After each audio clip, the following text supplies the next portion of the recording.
Good evening. Hi, everybody, dear colleagues, dear friends.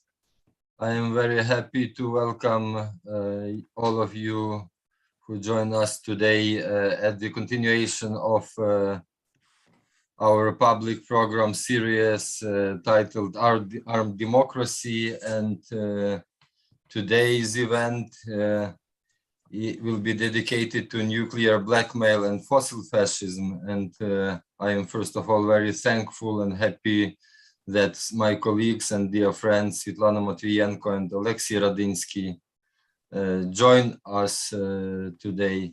So thank you so much, dear friends, that you kindly agreed to take part in our series. My name is Vasil Cherepanin. I represent Visual Culture Research Center in the Kyiv Biennial.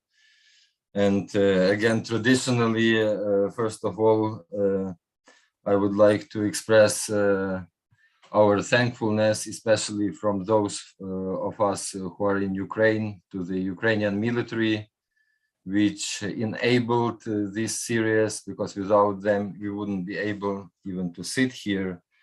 So this Armed Democracy series, which will run till tomorrow, actually, has been conceived by the Kyiv Biennial and Biennale Warsaw, and is conducted within the framework of the second edition of the Warsaw Biennial that is still taking place these days. So for those in Warsaw, I encourage you to visit the biennial location and to take a look at the exhibition. And again, very thankful to our Polish colleagues who are also here with us now, to Joanna Saran and Pavel, who are kindly assisting this talk. And also I have to say that this series is part of the events that were organized by the East Europe Biennial Alliance and will be continued later on over the summer and fall of this year. So after this Armed Democracy program, we will have also a follow-up taking place in Prague within the second edition of the Prague Biennale of Prague Biennial, then also in Kassel within Documenta 15, and later in Riga at the Survival Kit Festival. Also, a short note before I start introducing our guests tonight, a short technical note to our viewers and listeners. This event is live streamed on Warsaw Biennial YouTube channel and Facebook page. So I encourage everybody to leave your comments or questions to our speakers on Facebook chat or YouTube chat, and afterwards I will try voice them to our guests. As for the format, we will have two presentations tonight, approximately 25-30 minutes each, and then we will have a Q&A round with the discussion and questions. So thank you so much again, Oleksiy and Svitlana, that you joined us today. Oleksiy Radynski is a colleague of mine from the Visual Culture Research Center. He's a filmmaker and writer based in Kyiv. His films have been screened at many international festivals, like in Rotterdam, at Kurzfilmtage Oberhausen, Doku Days, the Institute of Contemporary Arts in London, among others, and have received a number of festival awards. He is also a co-founder of our Visual Culture Research Center, and his texts have been published in particular Proxy Politics, Power and Subversion in a Networked Age of 2017, Art and Theory of Post-89 Central and East Europe, a Critical Anthology of 2018, and Being Together Precedes Being of 2019, as well as on Efflux Journal. And Svitlana Matviyenko is an assistant professor of critical media analysis in the School of Communication and associate director of the Digital Democracies Institute. Her research and teaching are focused on information and cyber war, political economy of information, media and environment. She is a co-author of Cyber War and Revolution, Digital Subterfuge in Global Capitalism, which was published in 2019. And she is also a winner of the 2019 Book Award of the Science, Technology and Art in International Relations section of the International Studies Association and of the Canadian Communication Association 2020 Gertrude Robinson Book Prize. Thank you so much again. Today's event, as I mentioned, is titled Nuclear Blackmail and Fossil Fascism, and we will be actually discussing a problematic field which somehow is in the basis of this war, but still it's somehow not pretty evident in the public discussions here in Ukraine, but also elsewhere. So it's basically very much dedicated to, in particular, Oleksiy's presentation is very much connected to the topic of the climate emergency and extractivism, and which role the consumption of fossil fuels played in the setting of this full-scale invasion of Ukraine. So Oleksiy, I also have to say that Oleksiy's presentation is very much also in line with the artwork, the film that he produced and made, which is also part of the Warsaw Biennial exhibition presented in Warsaw, which is dedicated to the infamous Nord Stream 2 pipeline. So thank you, Oleksiy. The floor is yours now. Yeah, thanks a lot, Vasil, for the introduction and for having me here. And I have to say, I am very pleased and honored to be in this company, in this kind of setting, together with my very dear friends and comrades, most of whom I know and whose work I follow for very many years. That is Vasil and Svitlana. And yeah, I am really happy that this today's conversation, as well as a number of other contributions to the Warsaw Biennial, really stem from our kind of years-long interaction, communication, yeah, and exchange. Yeah, and thanks a lot, Vasil, also for mentioning my film contribution to the Warsaw Biennial. This is really a kind of exceptional opportunity to really contribute to an event that really kind of transcends the borders of art, the borders of knowledge, and the borders of politics. Yeah, so I would say that my small presentation today is in a way an addendum or an appendix to the film that you can still see if you're in Warsaw, in the Warsaw Biennial, that's called Nord Stream Studies, which is actually a site-specific contribution to this very well-researched, I think, and very well thought-through exhibition about modern extractivism and datification.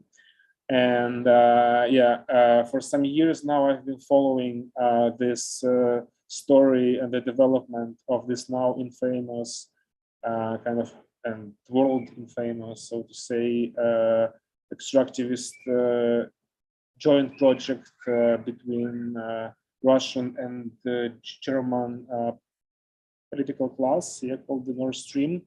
And so the film and the exhibition is based on the found footage that I was able to source from the website of Nord Stream AG, company based in Switzerland. And as I was working on this film, I was kind of horrified by the fact that over time, the topic of this work was getting, unfortunately, more and more pertinent and urgent. I really thought I would be much more glad if the topic of my research became irrelevant over years. But in this case, if it became irrelevant, but unfortunately, exactly the opposite happened.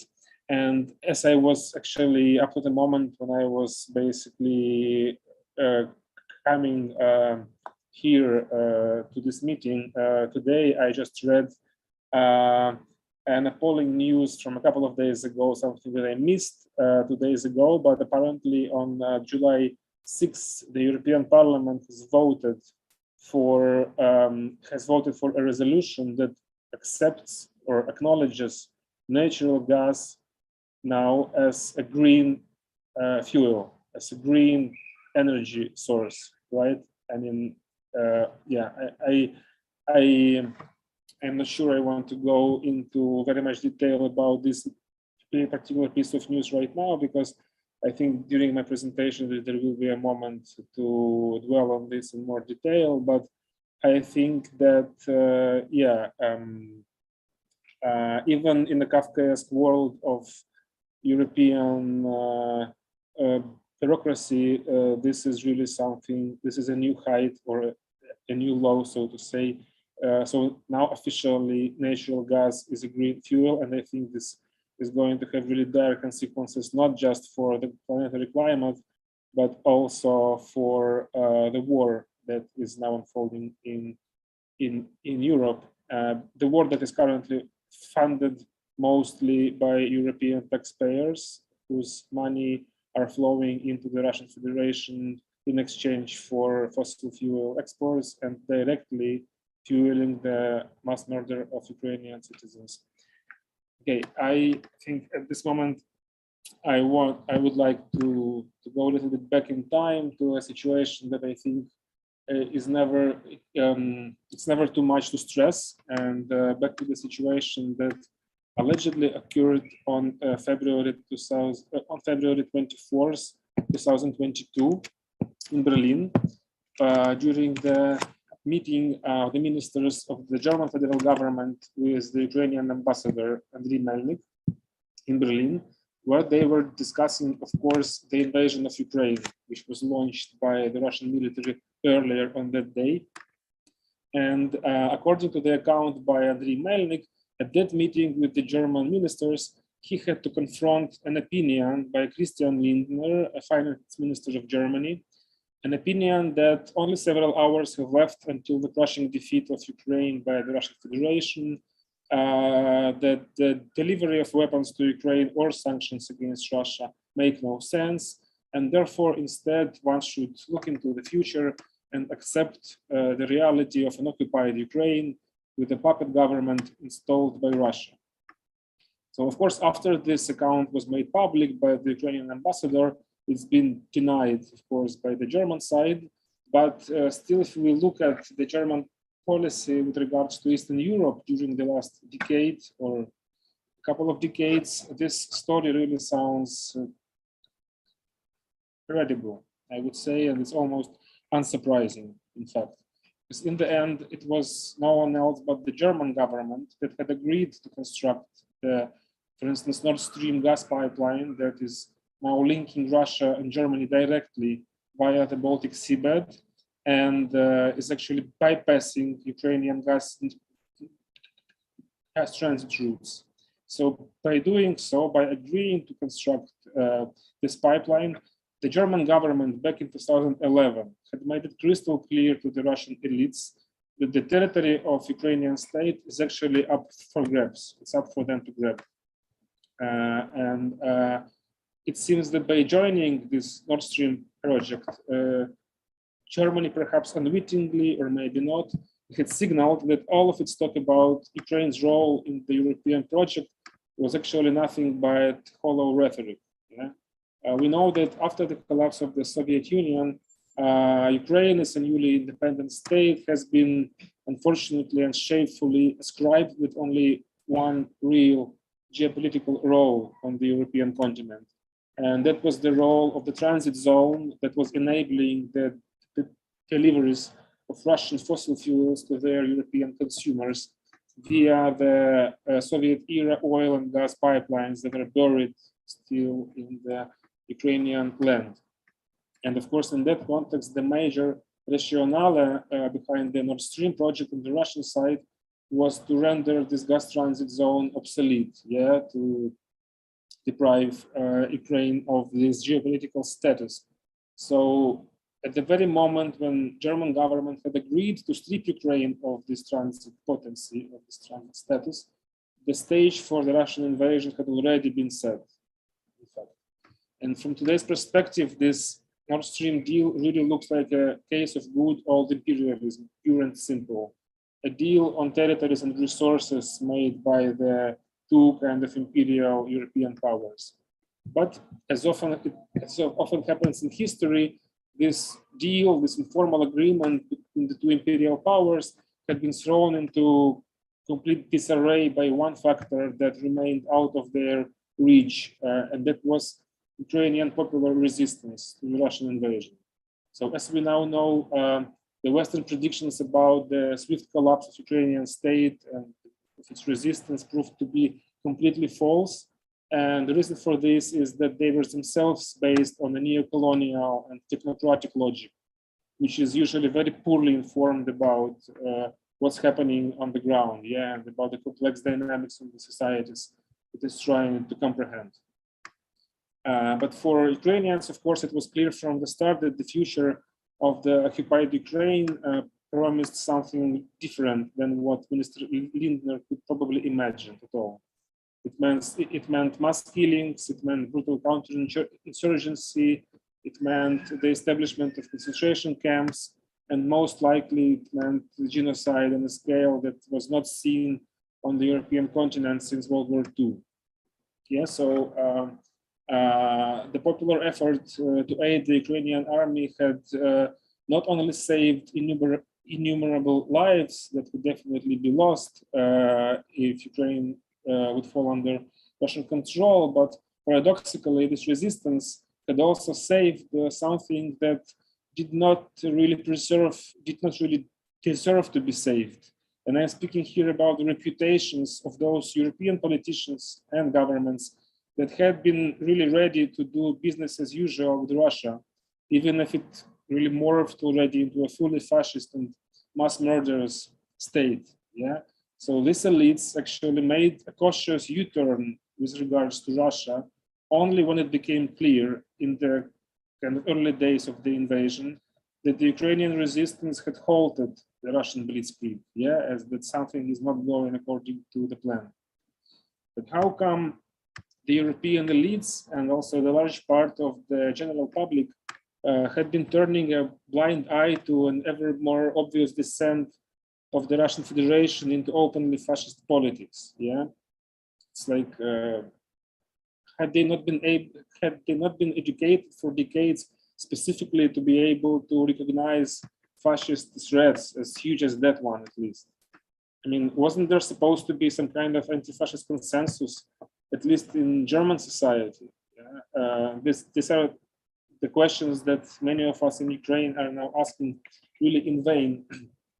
And of course, one reason for this blindness on the European side lies in deliberate and decades-long obfuscation and discreditation of the terms like anti-fascism and fascism by the Russian regime itself. Yeah, so we know that for years the Russian Federation has been cultivating a kind of habit of arbitrarily labeling anyone who is opposed to Putin's rule as a Nazi. Yeah, it's been, of course, planting in the same time neo-Nazi groups in nearly every post-Soviet state to be able to claim later that it has to save ethnic Russians from them. Yeah, unfortunately, in Ukraine, some of these groups spiraled out of Russia's control, while objectively they were still fulfilling the Kremlin's goals. Yeah, that is sowing division. Of course, the Russian regime has also been very much capitalizing on the Western ignorance fairly with regards to the history of World War II, which allowed Moscow to claim successfully that, quote unquote, the Russian army had liberated Germany from the Nazis, end of quote. Of course, it's always worth reminding that the Russian army did not liberate Germany from the Nazis simply because the Russian army did not exist during World War II. Yeah, what defeated the Nazis was the Red Army, which was an internationalist armed forces of the USSR, comprised of several dozens of nationalities, including Russians, of course. But every time the Red Army is mislabeled as the Russian army, we are dealing with the colonial erasure of numerous other nations, some of which had been affected by that war to a disproportionate extent. But had the West been less perceptive to Putin's gaslighting with regards to the Nazi problem, it would undoubtedly be able to recognize that what we're dealing with in Russia has a very clear definition in political science, and that's fascism. So indeed, in order to identify today's regime in Russia as a textbook fascist regime, we really didn't have to wait for Putin to publicly declare a war that's based on the denial of the right to exist to a certain ethno-political group. That's fascist. We didn't wait. We didn't have to wait for the Russian state media to publish calls for the physical extermination of Ukrainian identity. And we didn't have to wait for the Russian troops to start executing these calls in the occupied territories of Ukraine. For a very, very long time before all of these things happened, the ideological trajectory of the Russian regime has been clear. And the Russian elites has been very open about their neo-fascist leanings for years and even decades. And of course, it became almost a commonplace to stress that the political agenda of Eurasianism that Kremlin is pursuing for some decades has been shaped by the likes of the Russian openly fascist philosopher, pseudo-philosopher Alexander Dugin. And of course, a lot has been said about Ivan Ilyin, Hitler sympathizer of the interwar period, who had recently gained the status of the most influential Russian thinker of the 20th century because he is apparently Putin's favorite philosopher.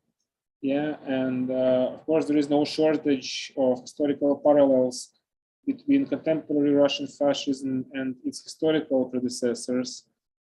Like on the level of political economy, of course, the origins of Russian fascism are rooted in a way that the end of the Cold War had been handled by the victorious West. Just as the origins of the German Nazism are attributed, are rooted in the way that Germany has been treated after its defeat in World War I and the Versailles Treaty. So the populations of both of these countries have really been subjected to massive economic punishments for the defeats that were suffered by their elites, while the elites had, of course, not been punished, and in both cases, this led to quite similar outcomes. So just as German Nazism had been a product, in a way, or partly at least, of the hyperinflation in the 1920s Germany, in the same way the Russian fascism of today is actually a product of hyperinflation of the 1990s in the Russian Federation.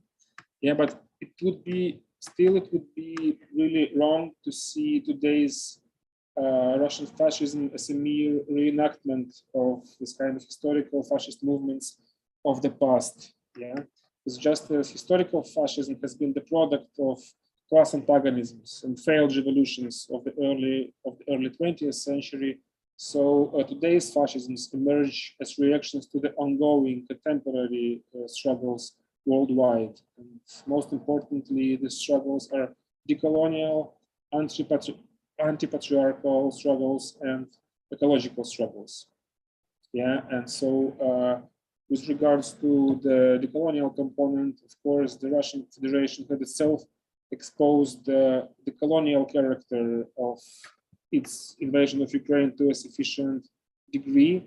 And the same can be said about the anti-feminist and male chauvinist agenda that is pursued by Russia itself towards its own population, but also pursued by Russia's puppets everywhere in places like Hungary, but also in a kind of mirror regimes like what we currently have in Poland.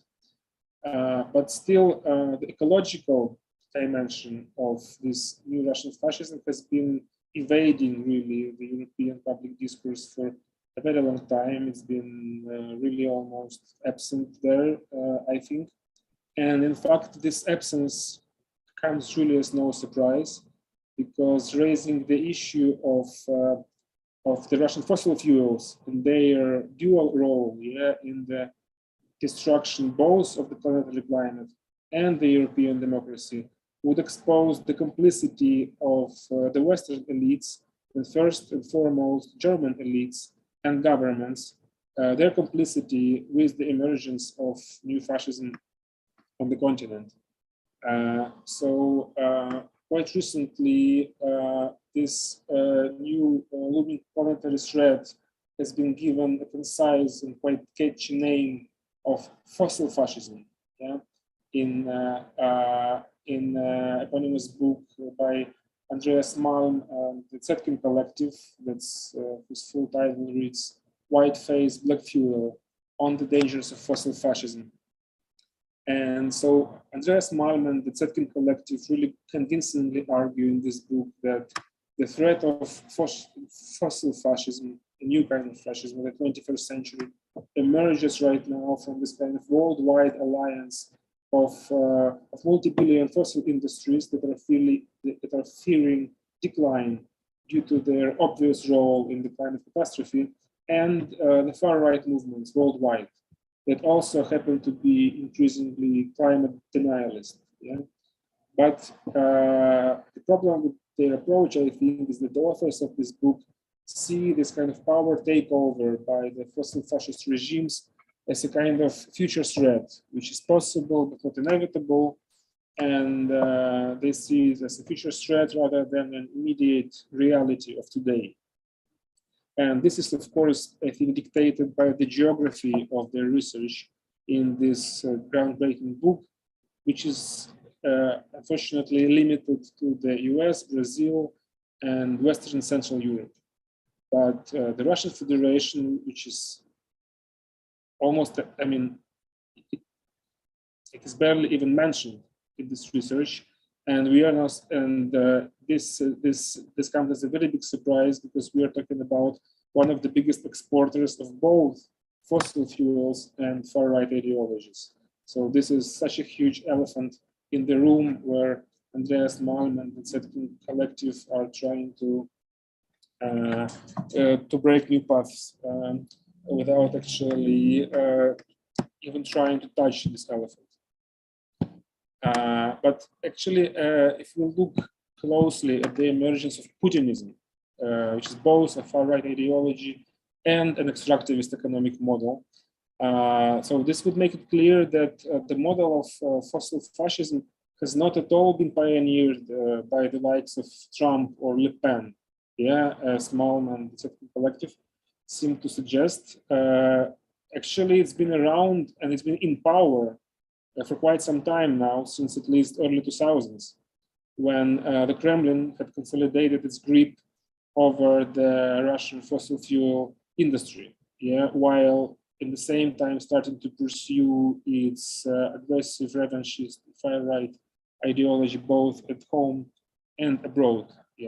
So of course it's been noted by quite a few political scientists that the economies that are based on the extraction of fossil fuels usually tend to transform into autocracies. So the centralization of power and the increased role of security apparatus and this kind of sense of availability of seemingly unlimited resources that are often the effects of fossil fuel extractivist model, they all enhance also authoritarian power models.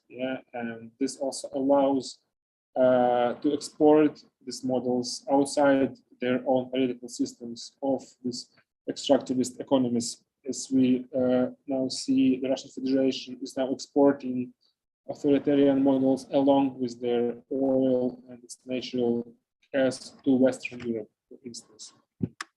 But what I think demands much closer attention with regards to understanding the origins of fossil fascism in Russia is the fact that the fossil fuel industry of the Russian Federation itself, which is an enormous transcontinental infrastructure for the extraction and transportation of oil and gas, and it's spanning from Siberia to Western Europe. So this very infrastructure has been key to the dissolution of the Soviet communism, the way it has been dissolved. And of course, it's been also key, therefore, to the emergence of this kleptocratic extractivist far-right regime on the ruins of the Soviet Union in Russia. Yeah? And we know that since the 1980s, since the early 1980s, the USSR and Western Germany, I repeat, Western Germany and not Eastern Germany, had been connected via this enormous transcontinental natural gas pipeline that was dubbed at the time the deal of the century by the Soviet historians. And that's been a subject of a massive and very long dispute and series of international scandals since the 1960s, because this project was fiercely opposed by the US. If we read the history of the so-called deal of the century these days, it seems like really it's very hard to avoid a very strong sense of deja vu with regards to the current discussions of the last decade about whether Germany should have built this infrastructure that makes it so dependent on Russian gas or not. Yeah, but the West German government at the time, in the 1980s and 70s, had argued in a kind of dialectical materialist way that doing a kind of gas business with the USSR on such a gigantic scale does not really pose any security threat, as the Americans were claiming, but to the contrary, the West German calculation was that when the Soviet elites are faced with the prospect of such an enormous profit as the one that was made possible by this kind of seemingly endless gas extraction, these elites would be themselves seduced by the prospect of becoming capitalist, and that will lead them to abandon the communist project. Yeah, and this threat will go away somehow, miraculously. And of course, this may have seemed very far-fetched and improbable, but we have to accept now that this is exactly what happened in 1991.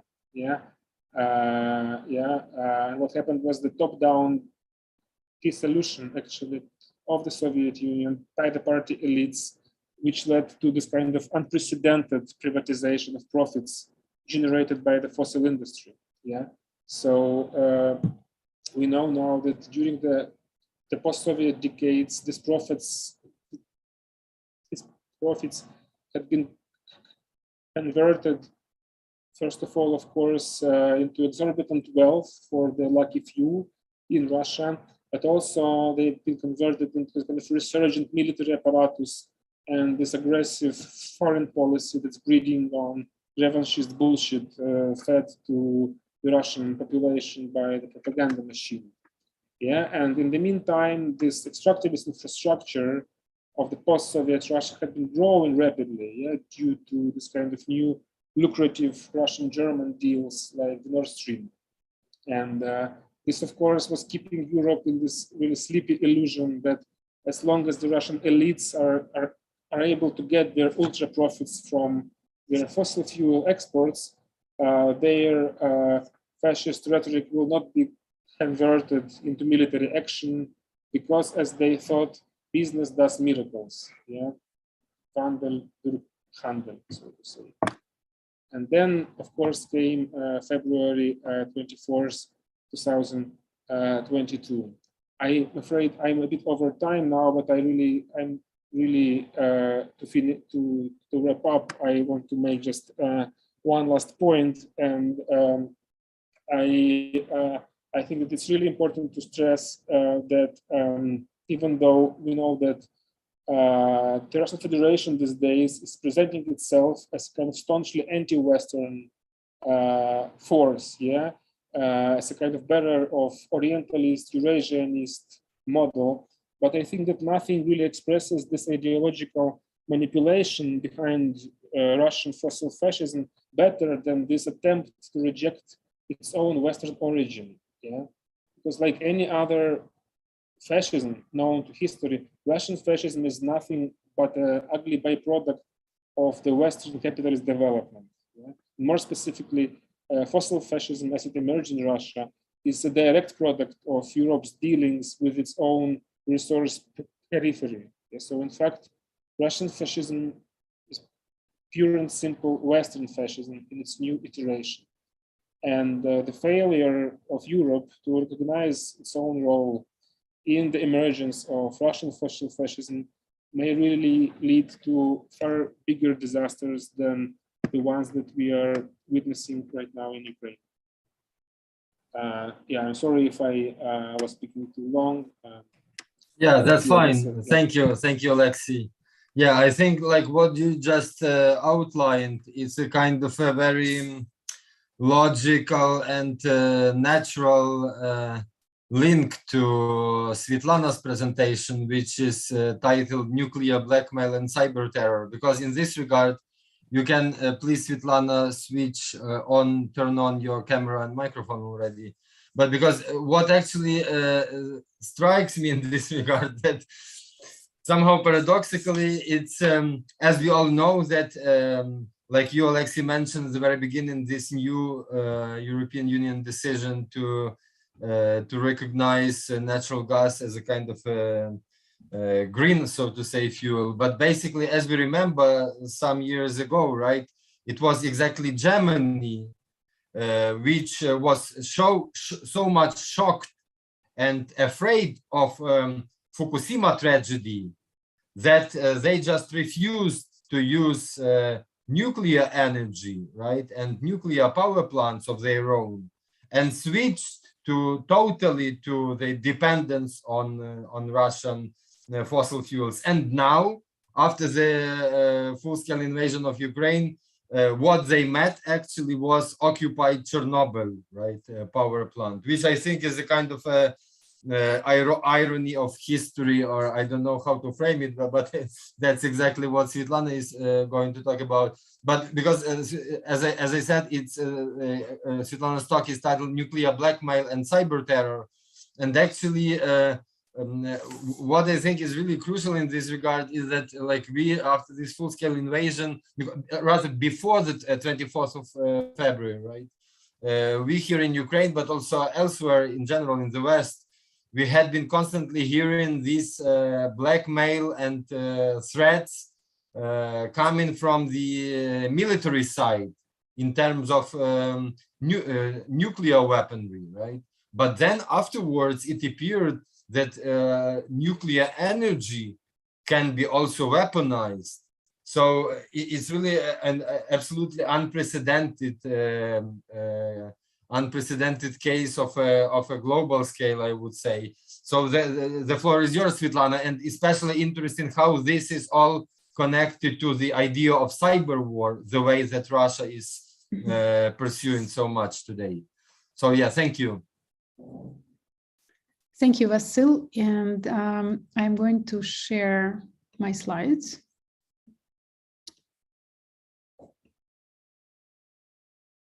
So at this moment, you should be seeing the screen with my slides. Yes, I want to thank everyone for organizing this event and for coming to listen to us, and hopefully for the question and exchanges afterwards. And indeed, I will also want to thank Oleksiy for providing such a fantastic kind of wide framework and context for situating these discussions that I want to do now around nuclear blackmail and cyber terror. So partly my presentation will be based on my earlier work, one published article in eFlux, which actually is called Nuclear Cyber War. but also on my even earlier work with Nick Beresford, the book about cyberwar and revolution, where we theorized cyber war as a global rebooting of capitalism. And something like this we are also seeing today, and I hope to explain kind of some things that I think are important here. All right, so in the focus of this talk will be this nexus of cyber and nuclear. And it was very interesting for me how like this two streams of my work, which I always considered kind of somewhat separate, and in all my possible research statements and justifications of what I do and explaining of who I am as a researcher, I was having a hard time to actually connecting these two things and explaining to everyone how I do that and this. And so what we see now is a kind of some terrifying merge of precisely these two seemingly different themes, topics, as a nuclear research or like Chernobyl research and research on global militarism and cyber war. So this nexus is in focus. And before I speak about some details, I also want to pay attention to a couple of terms and put them in relation to some other works that I had in mind when I defined with this particular phenomenon, that situation, as nuclear cyber war. One of the very important kind of references for me now and for the book Cyberwar and Revolution was an article by Eric Gartsky and John Lindsay published in 2017, which was called Thermonuclear Cyber War. I will talk about it in detail, so I won't focus on it right now, but the article, as you see here, refers another book, which was a famous book published in 1960 by Herman Kahn, who was an American thinker, part of Rand Corporation think tanks, and that book was on thermonuclear war. In that book, Kahn was very concerned about this new type of war where nuclear weapon can be engaged, and he talked about some potential deadly consequences of that war. He talked about different strategies, some of which will be also very important for our conversation. And his book also was not without a reference, without a kind of like thematical and conceptual reference, which remains kind of a key text for any theorizations about war until today, which is a book on war from the 19th century from Karl von Clausewitz. And this is, of course, a very important text, which supplied us with a lot of terms that are still in conversation even today when the war really turned cyber. Such words as a fog of war, there's unclarity, and this and this and that, including that very famous line that war is a policy by other means. So anyway, I will be maybe referring back to this kind of conceptual chronology where this notion nuclear cyber war comes from or refers to certain ideas. So I thought it would be useful to see how this building of this theory develops. And now I want to kind of focus your attention on this particular article by Gartsky and Lindsay, Thermonuclear Cyber War. This article is very good for a variety of reasons, and if to any extent you're interested in these matters, in the matters of, again, war, nuclear, militarism, anything cyber, I really advise you to have a look at this. Today, I am mentioning it basically because of this very important observation, the comparison that they make there or rather a distinction between nuclear weapons and cyber operations, also some type of weapons, right? Because as you hear probably in the whole title, thermonuclear cyber war, they bring these kind of, the awareness and fear of anything thermonuclear or nuclear, plus new type of threats, which is anything cyber. So they try to kind of both distinguish, compare, and to see what is the relation between these two types of weapons and whether indeed they in some way come together in the current context. So what they notice is quite interesting there and very useful for us to think about the current situation. So when they write about the nuclear weapons, they know that nuclear weapons have the unprecedented destructiveness, right? So nobody can deny that. At the same time, while being so destructive, they are almost never used. And in fact, we probably just mention and know just a couple of usage of nuclear weapons in history. However, nuclear weapons are constantly, we can say, in conversation since the origins, since their existence. They're always in conversation in all sorts of political discussions and in kind of like growing conflicts and decreasing conflicts, but somehow they're always in conversation. So there is some particular characteristics of nuclear weapons that is quite important and interesting here, which is this public display. The public display of the nuclear arsenals and this whole, we can say, strategy of deterrence.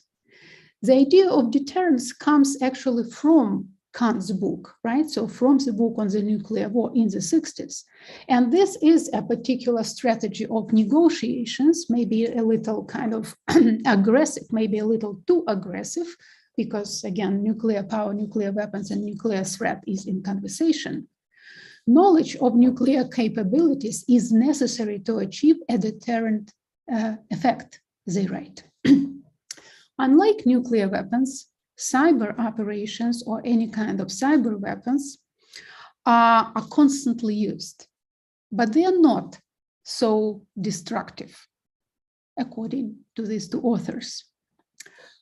And by cyber weapons and cyber operations, they mean all possible leaks, hacking, disabling of critical infrastructure, and you can probably DDoS attacks, and you can probably think of more and more and more total variety of different things. And we hear all the time, it's all used, but in most cases, it creates some noise, but the systems learn so well to recover, and vulnerabilities are so many, but at the same time, like this recovery and fixing the vulnerabilities is pretty fast, which we saw themselves just before February 24th, right? So when we have days of massive attacks that Fedorov told us, our Minister of Information, right? So he told us it was like the waves of attacks were unprecedented, and yet myself, I only read about them online, but I didn't even experience any interaction of my banking system, although I know that my bank was constantly under attack, right? So, but I didn't sense this. I only read about it. So in a certain way, we can see how like there is a lot of threat, a lot of kind of drama and hysteria around potential of cyber weapons, but however, no devastation. So, and they conclude saying here as the last line of the citations is the diversity of cyber operation and confusion about their effects also contrast with the obvious destructiveness of nuclear weapons. At the same time, in the same article, they also make another very interesting conclusion that these two things, cyber and nuclear, are coming particularly complementary. And I must say, we can also notice how fast things develop and change, because this article was written in the 16th and was published in 2017. And today, even though we find this distinction quite useful, we can also see a kind of a new scenario of merging one with another, where we see a really kind of like some incredible potential for destructiveness, specifically because cyber merges with nuclear, right? So this is one of the things, one of the developments, one of the new phenomena here that we see in this current war is this particular merge. So more thinking is needed on that relation and about these two different types of weapons. When we were writing a book about cyber war, this nexus of cyber and nuclear was already present there, but not so vividly. So one of the most representative cases of that was the famous Stuxnet malicious computer war, which was discovered in 2010, and that was a program manufactured together by the US government and Israeli government to attack Iranian nuclear power plant. The goal and the function of that virus was, and it had to be implanted manually, as you see this little flash drive there, because it was brought to the station somehow on the flash drive. So, but still it was a program, right? So it had a very important cyber component, and that virus was supposed to dive into centrifuges working on the production of certain elements, chemical elements, and break them. So that was a state-of-art worm, which wasn't even recognized as anything digital. It completely looked as a mechanical malfunction. However, that case became a really interesting intersection of cyber and nuclear. But thinking about the current intersection, we can see, and that's what I was also trying to do in my early work, to kind of oppose them or even distinguish in some way. So unlike Stuxnet, that was, which intent was to slow down the Iranian nuclear program, and in a certain way, even de-weaponize it, even itself, it was a weapon, right? But what we see now with the occupation and literally terrorist acts on the territories of the Chernobyl nuclear power plant and now in the Zaporizhzhya nuclear power plant, right? So which Vasil already mentioned can be really identified as a weaponization of peaceful infrastructures. Although peaceful here again is another little bit problematic term, because as some scientists are telling me, nuclear power and nuclear industry is never fully located in kind of the realm of something completely peaceful, right? So the specifics of that infrastructure, that it also always has to do something with the military, with security, with nuclear weapons, and et cetera, right? So it's et cetera. But still, now I just want to frame it like this because of the dependence on particularly Zaporizhzhya nuclear power infrastructure, the dependence on that energy for peace, right? So for everyday life. So that was really, in this sense, it was weaponization of the peaceful infrastructure, turning it into a weapon. And therefore, unlike Stuxnet, accelerating certain processes, accelerating certain military processes. So when we think about this nexus of cyber and nuclear, I also want to address it through with the following idea. You probably hear a lot when someone refers or speaks about this current war as even there are several different wars are going on now on the territory of Ukraine. I prefer actually seeing it as one war. And I learned and I used to seeing that complexity, like not being afraid to see a certain complexity of war as one phenomena. However, I want to distinguish several vectors. And these vectors, and I will explain later why it would be important to distinguish these several vectors of this very complex one war, which is again, of course, capitalist, imperial, fossil fuel war. And you can think of other definitions for it. And at least now I see two of these vectors. Maybe there are more. I see two at this moment. So we can speak about the inter-imperial war as a vector, right? So where a number of empires or former empires or current empires are participating in this war. Russian Empire is the most obvious, but of course there is Europe and Europe's European imperial legacy, right? There is the US and whatnot. So there are kind of a number of different imperial agents that are participating here. And of course, there is another vector that has to do primarily with Russia and Ukraine and Russian aggression on Ukrainian territory.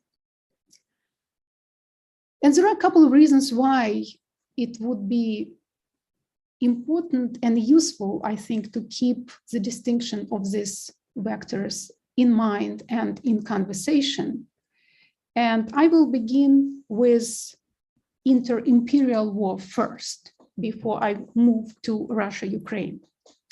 So when we look at this vector, we can see certain specifics that are not foreign, of course, to Russia-Ukraine vector 2. But here we more see the redistribution or rebooting of global power, which is happening here. But we also see what can be called the rebooting of fossil fuel capitalism. And what Oleksiy mentioned before is very useful for this particular understanding, because when you hear how gas becomes green, that's precisely a rebooting or reconceptualization of fossil fuel capitalism, right? So, and also, of course, there are other things here.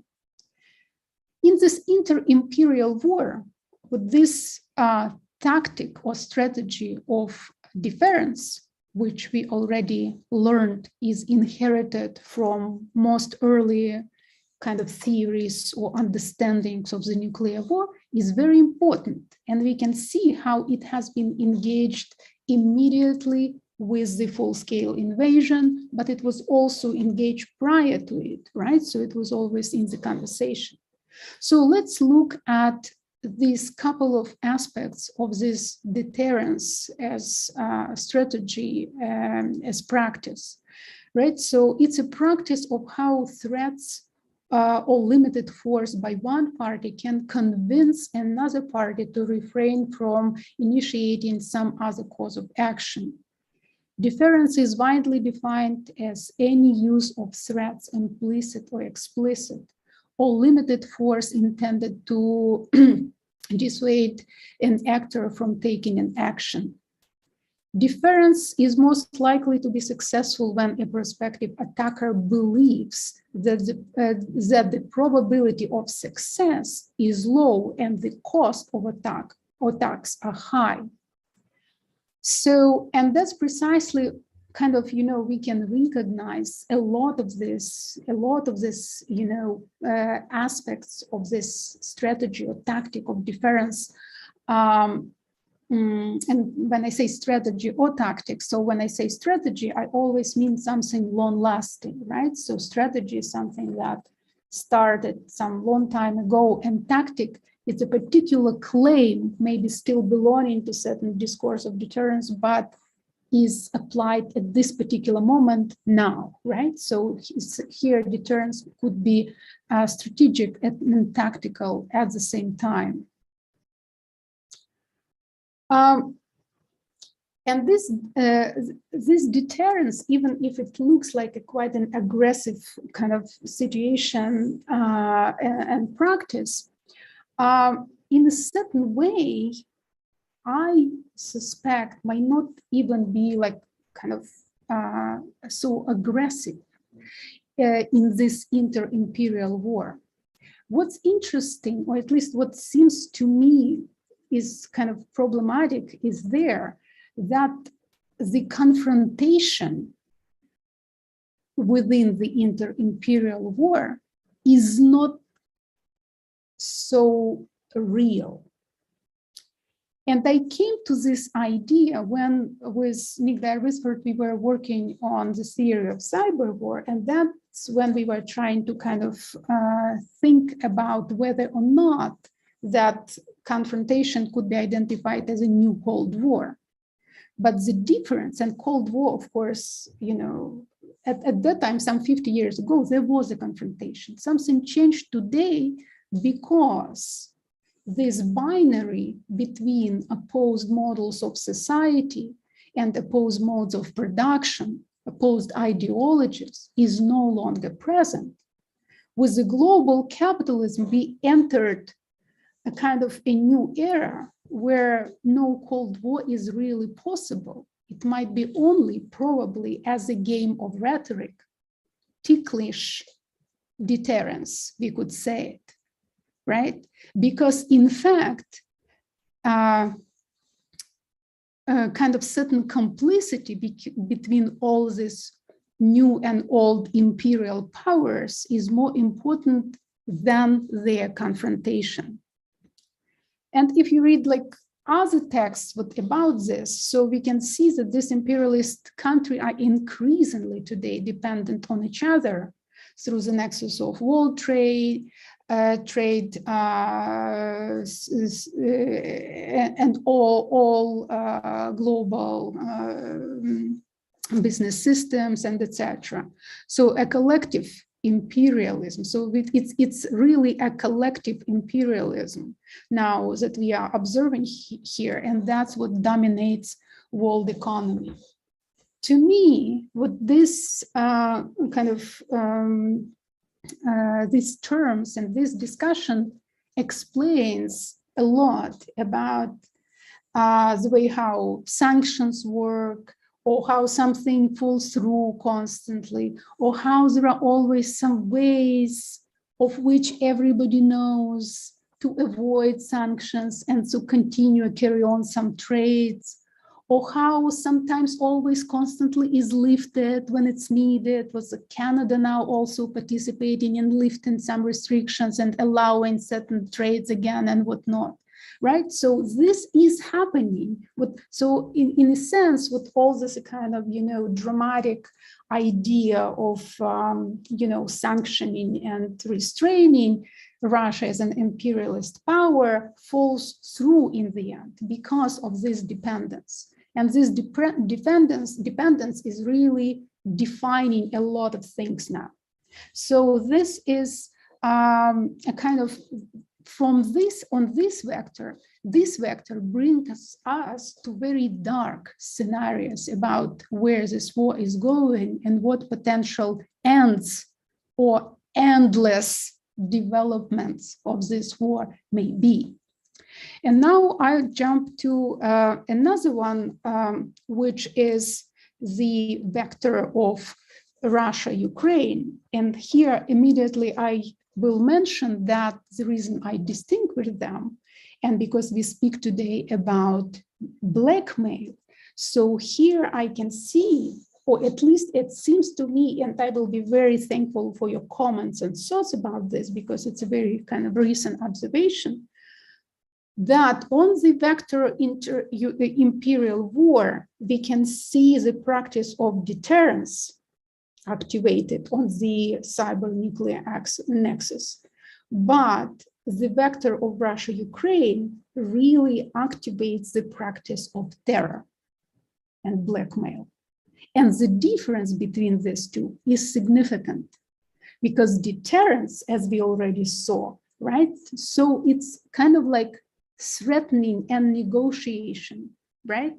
So it's a continuation of discussion. But the practice of terror has to do with violence, has to do with erasure of culture, has to do with even genocide. All right.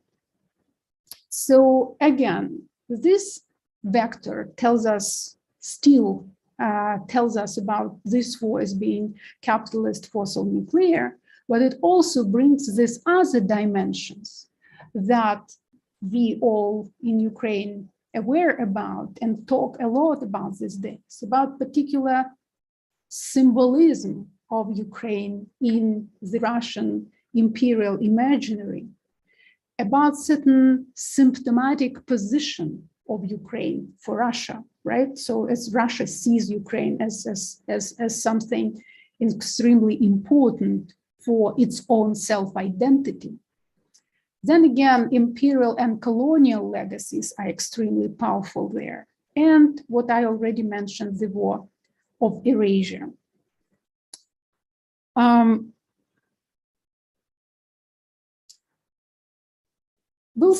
I'll say a couple of words about nuclear colonialism, because that's precisely what I discovered when I was thinking about weaponization of the Chernobyl nuclear power plant as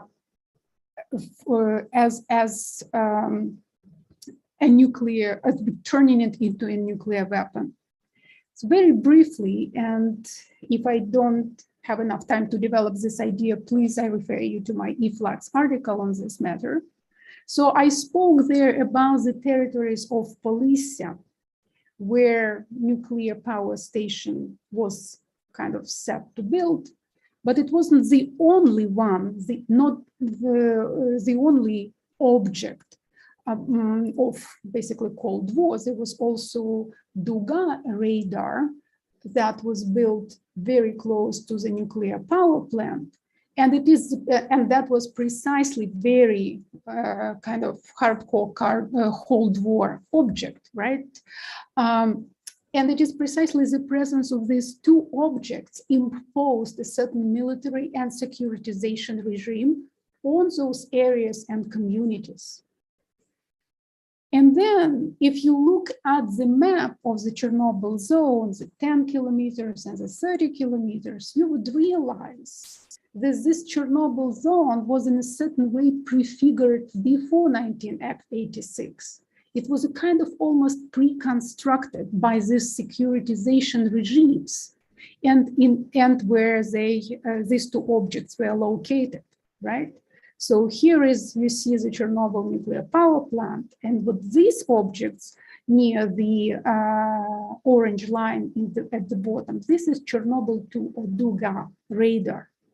And that you can see the Tyatki where 30 kilometer, the border of the 30 kilometer zone goes, right? So this zone was set around these two objects and by the securitization and military regime, basically in a certain way disturbing, troubling, problematizing the life of these communities, ecology of this whole area, and of course, lives of these people. That another map, which kind of also about this idea. So when we speak about that was a nuclear colonial dimension of that. But now I just want to focus a little more on terror specifically. And when you think of terror, so some scholars of terrorism tell us that terror is a premeditated and unlawful act. A premeditated and unlawful act of terrorism can be committed either by rebels or governments, and it can be isolated, but it can also take place in the context of a war. The essence of terrorism is surely the negation of combat, which is also a very interesting idea, especially in the context of the current war. It targets the attacked in a way that inhibits or better prohibits self-defense. So in a certain way, the act of terror negates combat. And as we know, from what we know now, because the Russian army seemed that they didn't plan actually to have much of combat and were hoping for very fast blitzkrieg. So in a certain way, this whole military endeavor was planned as the act of terror by those strikes, by certain killings, by occupation, let's say, of the Chernobyl nuclear power plant to scare because it's symbolic and whatnot. Now, situation changed, right, as we know, and there is some combat, but that's how the war at least looked from the very beginning. And that also gives us an argument towards actual and realness of planned terror from the beginning of the war. We, of course, can mention the burning Zaporizhzhya nuclear power plant, which itself was terrifying and an act of terror, and many other things. But I want to now stop on a couple of cases which also gives us some thoughts about certain pressure and terrorizing of people under occupation that still need more discussion and thinking. For example, I saw this very interesting interview with Lyudmila Kozak given to Suspilne, but she also gave many interviews, and she is one of the engineers of the Chernobyl nuclear power plant, and she spent some time under the occupation. So when she is asked whether there was some pressure and whether Russian soldiers who occupied were violent, she denies it. And she rather turns the narrative kind of to present something. She speaks about responsibilities that the workers of Chernobyl nuclear power plant had, and that's why they were acting there. It was very interesting for me to listen to this narrative, right? So, but we also need to think about certain meanings there. Probably certain ideas about pressure and labor are not still developed like on our territories among our workers group, maybe because of the kind of lack of worker movement, because we don't engage and negotiate and bargain and etc. here, right? So there is no nuanced discourse about various different aspects of labor and what and which in these very complex labor practices may be identified as terror or pressure. It's very interesting for me that this woman actually does not identify it as such. However, if you imagine this whole situation, if you are the worker of a nuclear power plant and you are there and it's occupied and people do not know how to run it, you actually can imagine that if you don't do your work, something terrible may happen. So in a certain way, right, so an aspect of terror even present there. And I'm quite interested to think more about what this particular case and the discussions about labor, under occupation, etc.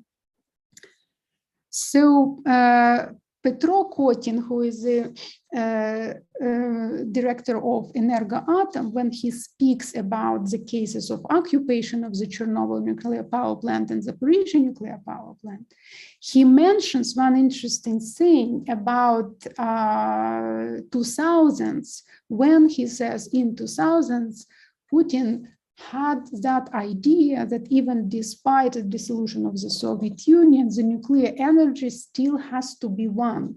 and it still has to be managed from the Moscow office. So in a certain way, despite the dissolution of that imperial country, he saw the energy or certain things like that kind of, still living and being saved by its previous kind of imperial connections and power relations. So in a certain way, we can say that the occupation of nuclear power plants was kind of reenactment of that same imperial fantasy. And especially today, we actually, it's probably somewhere later, but I also mentioned that today we hear from Energoatom that in September, allegedly, someone from the occupiers being there at Zaporizhzhya nuclear power station says that from September, Zaporizhzhya nuclear power station will belong to Energoatom. So this sense of getting back the nuclear energy infrastructure is still there. And it's still related to this 23-year-old or 22-year-old fantasy. We also see very different acts of terror very recently. And this is literally already the end of June and the beginning of July. So we hear now more and more stories about kidnapping and torture of the workers of the Zaporizhzhya nuclear power station, something completely different from what we heard in the narratives of the workers of the Chernobyl nuclear power station under occupation. The context is different here too, of course, right?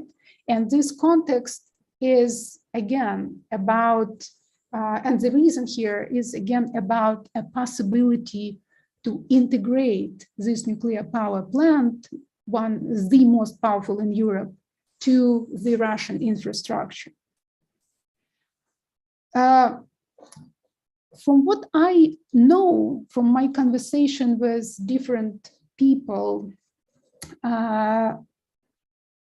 in the circles of nuclear energy and radiobiology and etc.,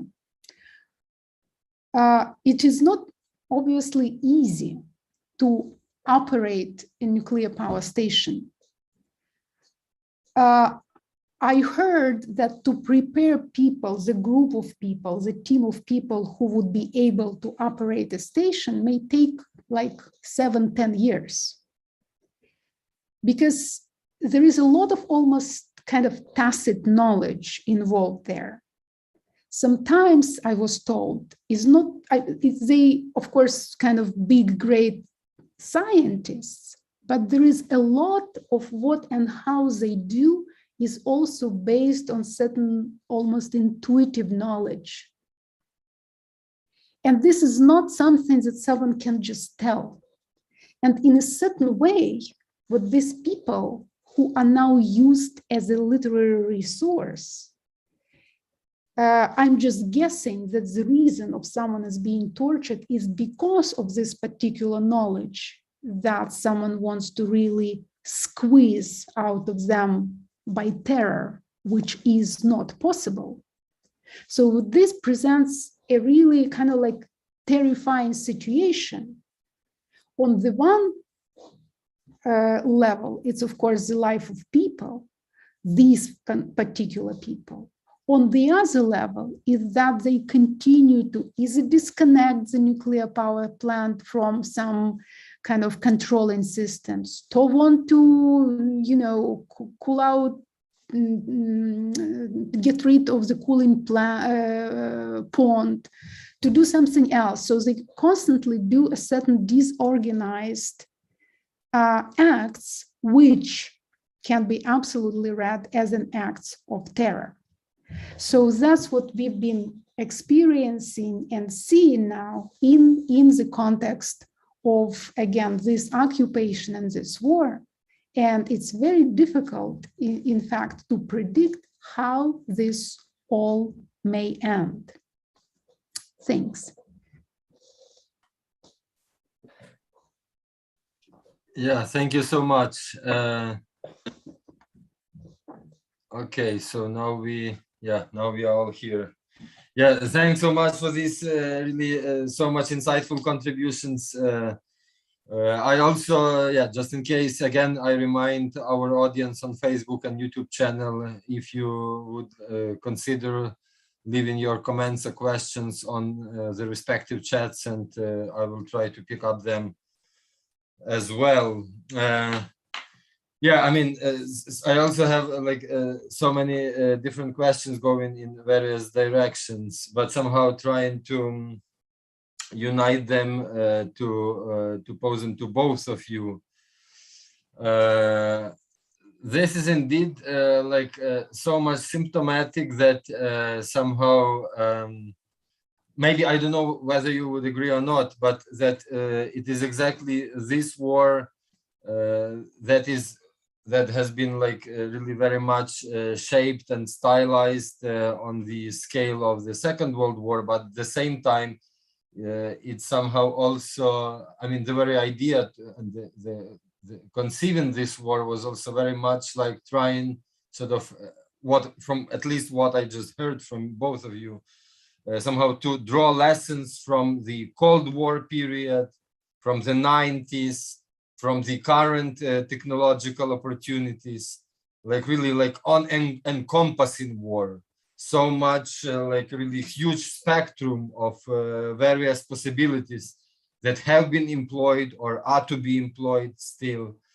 But also I'm wondering, because somehow this refers to both of your, the point that you both mentioned, because what we know, also from this kind of a bit also old-fashioned discourse, that basically the strategy when it comes to nuclear issues or to fossil fuels and energy issues, this strategy some time ago, I suppose it was also formulated already in the Cold War era, the idea of escalation to de-escalate, right? That the aggressor basically knows his or her weak spots. So, but he, in this case, he for sure recognizes his basic force in certain direction, right? In both of these directions. So, and he basically recruits all the possible opportunities here in order to embrace all of them, so that there would be no deterrence possible as such, right? So in this sense, to what Oleksiy has said, I think that in both cases, whether it comes to nuclear or to energy issues, we see as a kind of counter deterrence gesture, basically not really counter deterrence, but somehow one can say half measures, right? Well, when it comes to sanctions, which were imposed by various Western countries and by the West as such, it's somehow trying to counter deter the constant blackmail from the Russian side, but still, as we heard, even natural gas is now being considered as a green fuel. The same comes to nuclear. But what strikes me here is that one could hardly even imagine before that all the setting, in what you were both describing, somehow directly leads to a genuine world war, right? I mean, all the setting point out at exactly this direction. But at the same time, it seems that from the other side, from the West side, I'm not speaking here about Ukraine for obvious reasons, right? there is kind of a no willingness or incapability to employ counter-deterrence forces here. But is there any way, like you see that it is possible to do that? Because like what Oleksiy was saying, because now we also constantly observe, of course, it's again a blackmail, right? That the Russian Federation is currently cutting the gas supplies itself, right? Like towards the European consumers, or like, but we have never heard from the US, of course, especially that there would be a kind of a willingness to pose this nuclear threat as a counter-deterrence gesture. But is there any possibility, I mean, to take the same means that we are being threatened by and to use them as a counter-deterrence gesture? Is there any possibility of this kind of development? Or is just one way, sort of Einbahnstraße, as Benjamin used to say, is just one road, one way ticket that you cannot make any U-turn here, or like to detour somehow these threats to the aggressor's side? Are there any possibilities, at least conceptually or theoretically for that matter? What's your take on this? Sorry, you are muted, Svitlana. I'll just say that I don't see a possibility for appearing anything like a nuclear threat in the discourse of the US. First of all, it's a super traumatic experience, right? So, and the legacy. So there are millions of reasons why they are not going to do this. And why should they, right? So, I mean, obviously, I even hear some critical accounts about even obsessing about the discourse of a potential nuclear threat, right? So it seems like what I see is certain attention, but at the same time, it seems to me that the strategy is even to kind of, sort of push it away, even discursively, not to basically, not to spread it further, because it already achieved a certain crazy dimension, etc., right? So another thing that I want to mention is, again, I wanted to return to with this idea of not distinguishing, but opposing in a certain way, as I'm trying to do now, deterrence and terror, right? Even though deterrence may have a hint of terror in it, but what's important about this, that it is never realized. So kind of, again, going back to the mid-20th century and all sort of cybernetic calculations and games, right? So in the end, this is a chicken game.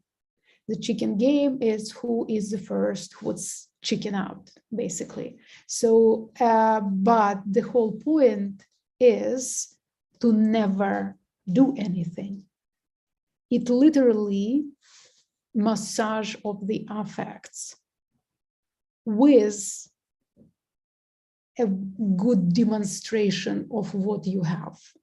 So the demonstration is important to raise the cost of, like, to raise the idea of realness, but then it's a lot of psychology there at the same time. So that's what kind of I take, or that's how I see the entire deterrence as a way of negotiation. Terror, and as you see, terror, I use it, or I think of it when I think about particularly Russia-Ukraine vector. Terror is not a negotiation. Terror is about genocidal erasure of people. by strategic action, by random action. But as we all know, randomness is just part of the system anyway, right? So it's not coincidences. They are systematic coincidences, right? And so in all different aspects of this war, we see the acts of terrorism.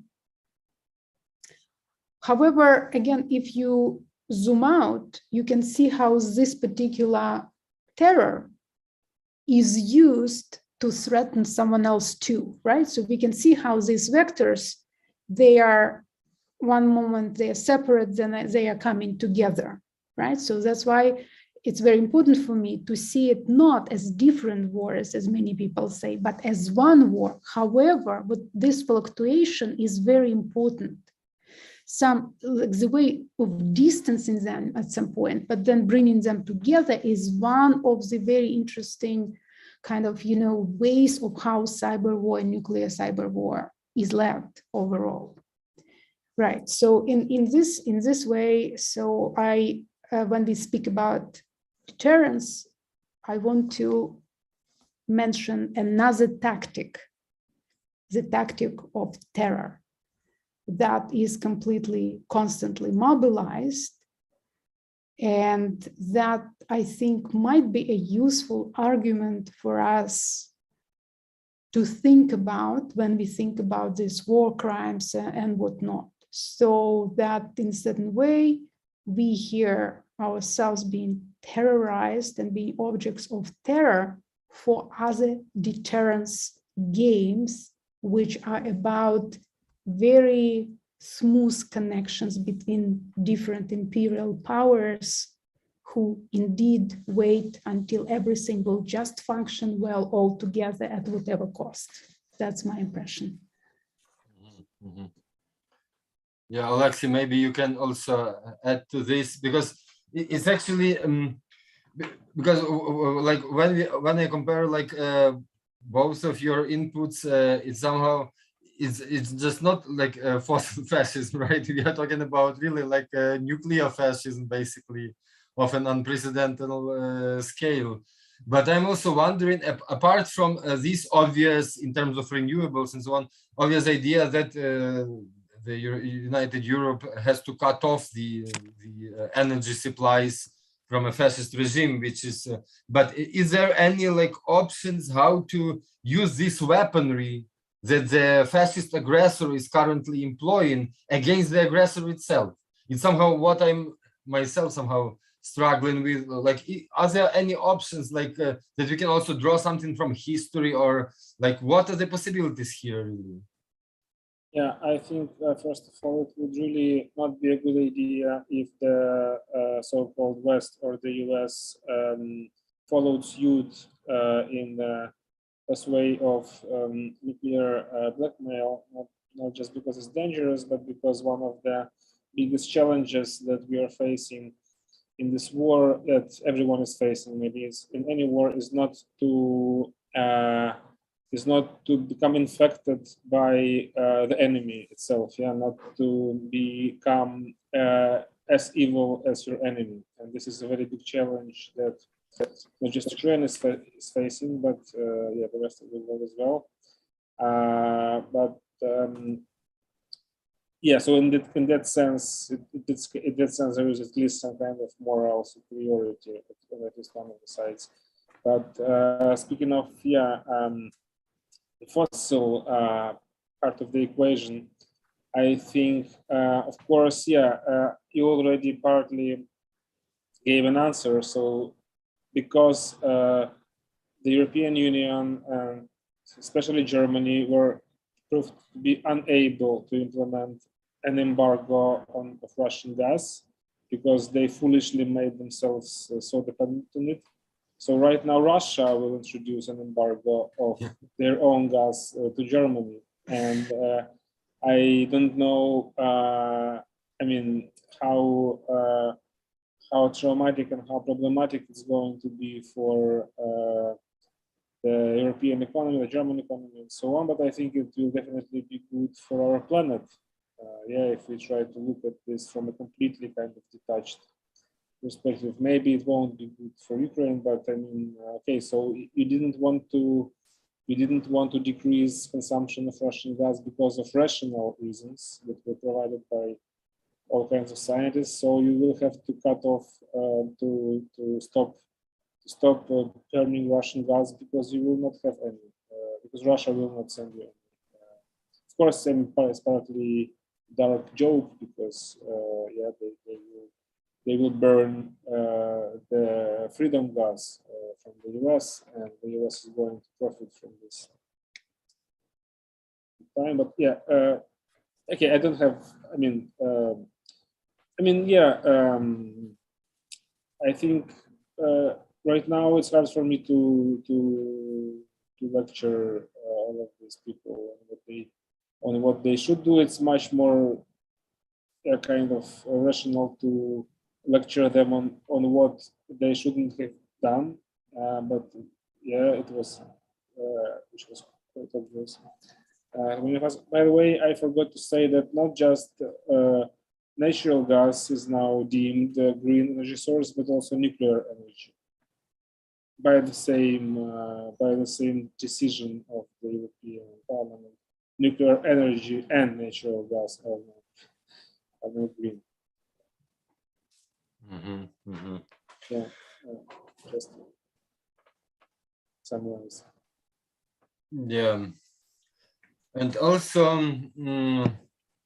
like Svitlana was also mentioning this difference between this war and the sort of typical metrics of the Cold War, that it is not longer present, obviously, and this kind of comparisons with the Cold War are basically not really legitimate, right? But at the same time, I have a kind of a problem here because I think this this interdependence, like also what Oleksiy was describing and what you just, Svitlana, told, it's not just that this is a kind of a weaponization of all the means possible, like, right? What was brought to the table on the table, so it's like unavoidably will become a kind of a weapon of that or another manner. But at the same time, I think that it's somehow in parallel to these kind of conditions, what we already could historically observe in the late 19th and the beginning of the 20th century, before the First World War, right? I mean, like to make all these arguments about multilateralism and those international agreements so much present and defining our interdependent economies. Like you also, I think, mentioned the term collective imperialism, right? This dominance of the world economy. But actually, this is to a certain extent what we also observed in the late, at the beginning of the 20th century, which also somehow this period could be also called a kind of a proto-globalization, or a kind of one of the historical phases of the globalization movement, right? That, so to a certain extent, this is not just a repetition of the previous one, but so in this sense, I'm really wondering whether this interdependence protects us from the development towards all-out world or global war, or the opposite, that it fuels, right, these possibilities to achieve this stage as much as possible. So in this regard, because like to what as parallel, another historical parallel to what Oleksiy was describing, that basically as we also know, also from Timothy Snyder and others, that somehow that one of the reasons to which was behind the Molotov-Ribbentrop Pact was also about oil in a way, also about fossil fuels, right? So where do you think these historical parallels or non-legitimate parallels lead us today? Like, how could we perceive all these energy purchases and all these negotiations in this regard if it's not the Cold War? So, because, like Svitlana, I think you just put it like that.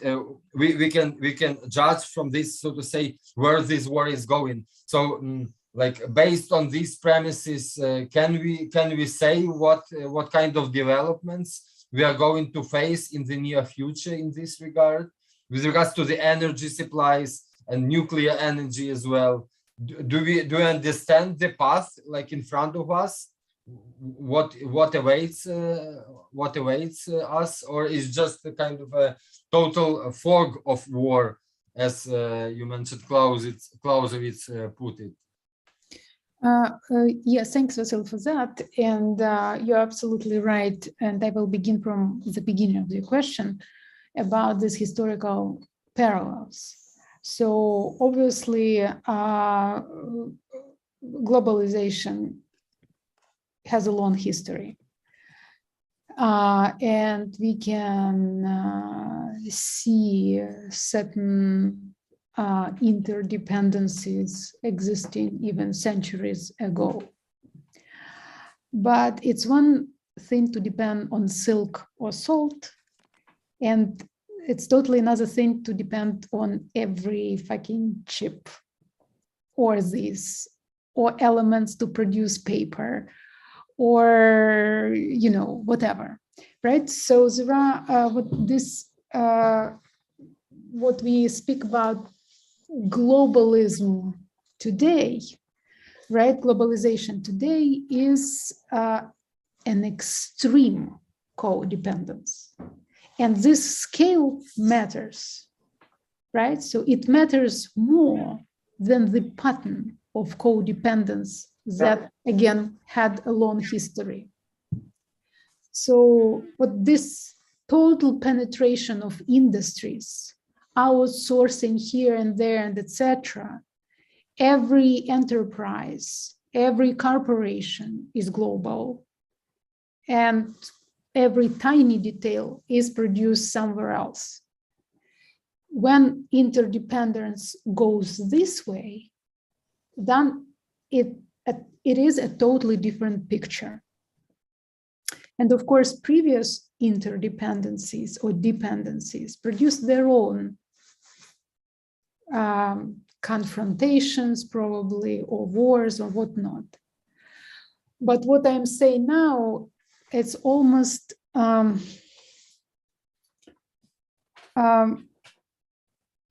my fear is this high interdependency does not open a bright future in this particular situation for us. And because I constantly see what the acts of different governments that may be qualified as betrayals, they all have their connection and links to these particular needs that are shaped by the global capitalism. And that's why, and that's one thing that I want to say. So I don't want to go in details in my pessimistic visions, which I hope will never come true. But I want to at least point to them as some possibility that we need to think how to avoid in a certain way, or at least to voice it, to make it visible to those who could make probably certain decisions, etc. Right? So even there, my pessimism is exaggerated, which I think it is not, but maybe someone would think so. But I want to speak about it in this particular tone that is political for me. Another thing that I want to comment is particularly about this term globalization, which evokes with this global metaphor. It evokes with this smoothness. And of course, I myself just talked about certain smooth organization, but it is also nothing smooth. And just thinking about a very complex assemblage of, let's say, internet and media technologies and etc. Just co-edited a book on that matter where we spoke about cyberwar topologies.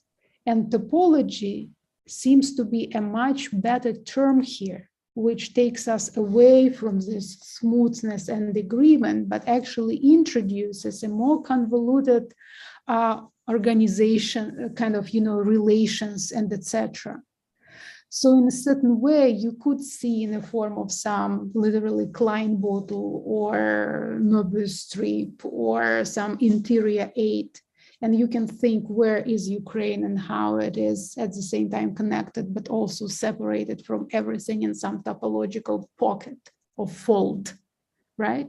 So, and with this topology and seeing this war as topological, as very visible, but also very invisible, very connected, but at the same time, when something can be entirely kind of disconnected and enclosed somewhere, it's very important, I think. And so, and that's what I also think is a form of current global capitalism economy is topological. So it has pockets, folds, various speeds, and so on, right? It's nothing smooth. It's nothing in the speed of light. It's actually with this very complex thing.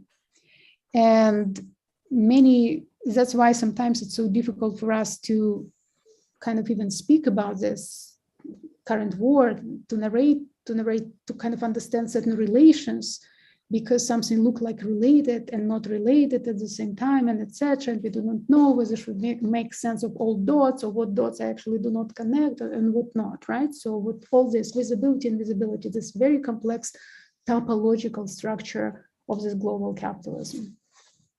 Yeah, thank you so much, guys. Yeah, we are actually out of time, so thanks a lot again for joining us today. I have a kind of a strong feeling as if we are in between the first part of Terminator 1 and at the beginning of the second edition of the series. Really a very dark but absolutely realistic picture. I would like to hear more about your pessimist vision, Svitlana, but we will leave it here for now. So thank you so much, dear viewers and listeners, for joining us. Tomorrow we will host the final event of this series. So see you tomorrow at the same time. And thanks so much again, Oleksiy and Svitlana. Have a nice evening. Thank you, everyone.